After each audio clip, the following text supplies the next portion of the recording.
In bustling New York, where nightlights shine like constellations and the subway weaves the lives of millions of people into endless routes, lived Emma Carter. She worked as a freelance photographer. She shot for magazines, weddings, and small art projects.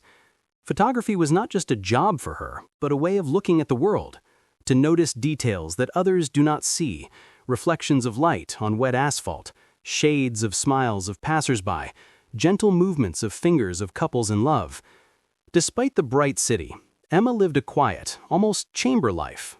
Her days began with a cup of coffee in a small cafe in Brooklyn, and the evenings ended with walks along the East River embankment where she listened to the sound of the waves and dreamed of great travels. She was not looking for love. She simply observed the world, as if photographing it with her own heart.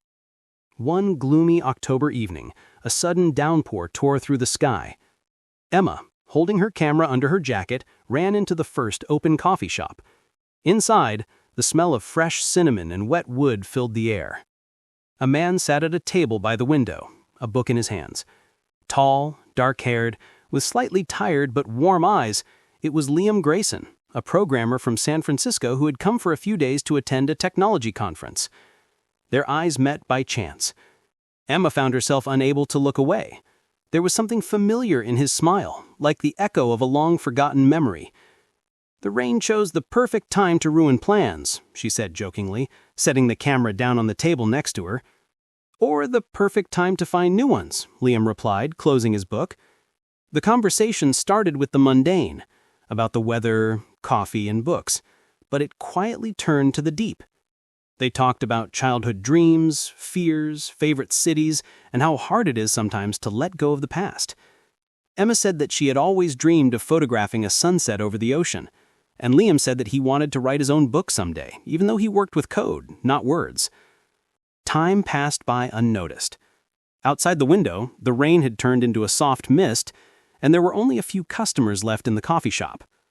"It's a shame I have to go back to California tomorrow," Liam said quietly, looking at his hands. Emma felt a slight sadness, but instead of saying goodbye, she smiled. "Then let's just say until the next frame. Maybe our story is just beginning." The following weeks turned their phones into small worlds. Every morning, Liam sent photos of sunsets over the Pacific Ocean, and Emma sent photos of sunrises over Manhattan. They joked, sent music, talked about their days. Video calls became an evening ritual. When it was late evening on the East Coast and the sun was just setting in California, they would meet in a small virtual space where laughter sounded as warm as touch. At first, the distance seemed like a game. New letters, new stories. But with time, they realized that it was more than friendship. Their hearts sank when one of them didn't respond right away. One evening, Liam confessed, "I started counting the days, not to conferences or deadlines, but to our next conversation." Emma was silent for a few seconds, then whispered, "Me too."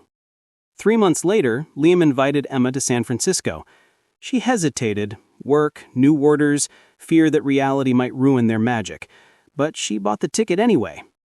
San Francisco greeted her with the smell of the sea, the sound of trams, and a cool breeze. Liam was waiting at the airport with a sign that said, "See you later." They laughed as if they had met after years of separation. He showed her his city, the colorful houses on Lombard Street, the bustling fish markets on Pier 39, the quiet parks with the scent of eucalyptus. But the most important was the evening on the Golden Gate Bridge.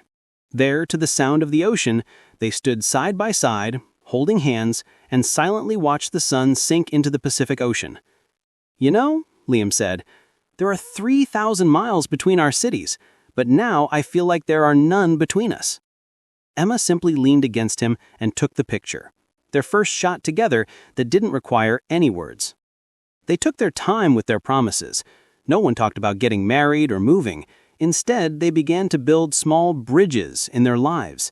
They alternated trips, planned joint projects.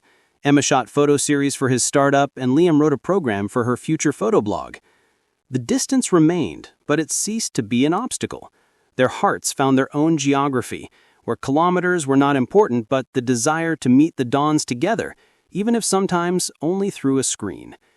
And each new day became a continuation of that first frame in a small Brooklyn coffee shop, when two people, fleeing from the rain, found not just a shelter, but a whole new world in each other. A year had passed since that first meeting under the Golden Gate Bridge. Emma and Liam had already gotten used to their bridge life. Sometimes she would fly to San Francisco for a few weeks, sometimes he would leave the warm West Coast and come to rainy New York. They called it their rhythm of two coasts. But one winter evening, as snow fell softly on the streets of Brooklyn, Liam was sitting in the same coffee shop where they had first met. He was waiting for Emma, holding a small photo album he had been secretly collecting all year.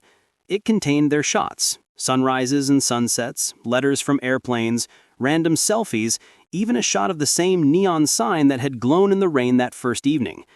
When Emma entered, shaking her snow out of her hair, he stood up and said quietly, "All these photos are of our cities, our roads, but I want the next shots to be together, without tickets or distances."